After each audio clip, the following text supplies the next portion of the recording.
Hey guys, I wanted to take a few minutes to show you this really cool benchtop RC stand that I got on a classified ads in RC groups. And actually, I was really impressed with it. I took a chance and I was so happy with it. I wanted to make this quick video to show you guys all about this non-name brand homemade RC stand. So this is what it looks like coming, you open the box, I'm like, oh, there's all these pieces, these fingers. I'm gonna have to assemble all of these fingers. And actually, you pull it out of the box and this is what it looks like. They're already fully assembled for you. So it comes with two stands, a package of lanyards to secure the arms, and we'll talk about that later, and a spare piece of foam for the fingers, and we'll also talk about that a little bit. Here's a product picture of it all kind of folded up to give you a nice close-up shot. But here are the two stands on the bench.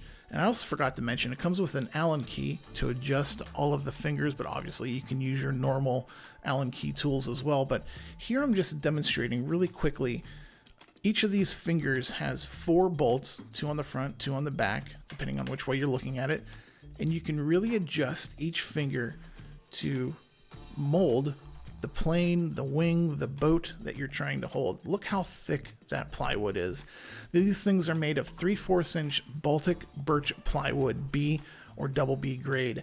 Each of these pieces are CNC machine cut and hand finished with a clear shellac with adjustable foam covered fingers to hold a model or wing over various distances and angles in a stable position while building, maintaining, or storage. And it's also very stable for transporting your model. I'm really excited to get these out and mount these to the shelf in my trailer so I can transport some of my warbirds, that the landing gear and the wings, and they're typically a little bit tougher to set somewhere in your trailer. But here I am just adjusting these fingers, showing you all the different kind of shapes and how easy it is to adjust it.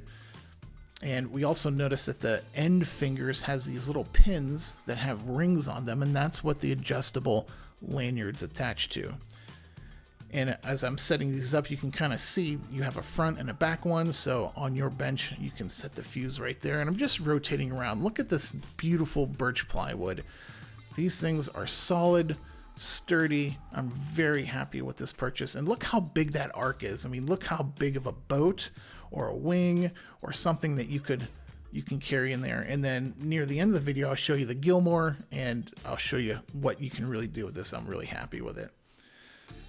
Now, this piece is an extra piece of foam for one of the fingers, but I figured it might make sense to put it on that center portion just in case you're holding something at an extreme angle for those first 2 fingers, and just to make sure there's no wood exposed. But here I'm attaching a lanyard to those rings just to show you how this works. Imagine you would have a model in there, you would attach the lanyard, and then you can easily just tighten up the lanyard to secure it. And we'll do that here in a second with my Seagull Perestroika. But really first, I had talked to the manufacturer, and he was saying he didn't realize that that would be a good idea to put this foam on that center portion. He was going to go ahead and do that. In fact, that extra piece is just it's enough to cover one of the fingers if one of the fingers foam comes off. But we're going to put this foam right here. It fits absolutely perfectly. It doesn't stop those first 2 fingers from moving at all. And I think it just, again, make sure there's no hard surfaces exposed to your model. And you have a lot of extra to go ahead. So we'll speed this up. And here is my Seagull Perestroika. I will have a link, boom, that just showed up to my build video series of this model. But this is me using these stands for the first time. So if I'm fiddling around, it's because I'm just trying to get these adjusted. But I wanted to show you what it takes to set this model in the stand and adjust it.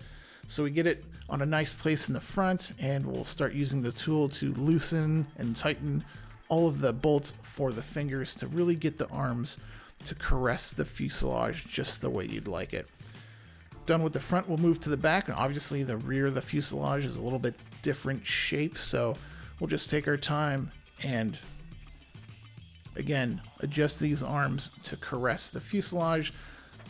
Always touching foam, very nice and secure. And if you notice, you can see that rear part, I actually have it a little bit off-centered, and maybe if I centered it, and then I can have those two arms, the two fingers, maybe more parallel to the table. I could have come up with a different shape and didn't have some overlap at the top, but that's the beauty of this. You can adjust this any way you need. And here I'm adjusting the lanyard to the front and tightening it just to show you. Imagine this was in a trailer. You're driving down the road. You can use the lanyards to secure these arms so they securely hold your model in place. So it's that easy. I'm really excited about this. I'm going to rotate the whole table around just so you get a good view of how this works. But again, this is the Seagull Perestroika. It's a 33cc, 70-inch model, 72-inch model, and the stand takes it just fine. So we'll just rotate this table around and want to give you a good view of what this looks like with a plane in it. And here's just another view of a plane ready for transport. Here's really what I wanted to show you. This is the Black Horse 92-inch Gilmore Red Lion that I'm building, and boom, here's a link to my build video series building that if you're interested. But look at that front portion of the fuselage, that weird shape as it goes into the wings. With this stand, I was able to get that nice shape so the model is sitting flush. It's being crest perfectly on the front part of that fuselage, and then in the back it's more of a normal rear fuselage, and I can have the arms caressing the back of the fuselage just nicely. Everything's sitting on foam. With other model stands, either you have to worry about the models just sitting on a flat piece of foam, or with like an Ernst Mega stand, there's 4 hard points, so sometimes you're worried about the weight on 1 or 4 hard points. But look at that. With this stand, you can make the exact shape that you're looking to hold and secure it nice in place on the stand. So guys, thanks for tuning in. I hope you guys take a chance on the stand. I love it. It's wonderful. I will have all the information in the show notes, the RC Group's classified ad, and the seller's eBay auction. So check that out. Check out the build videos, and we'll see you soon.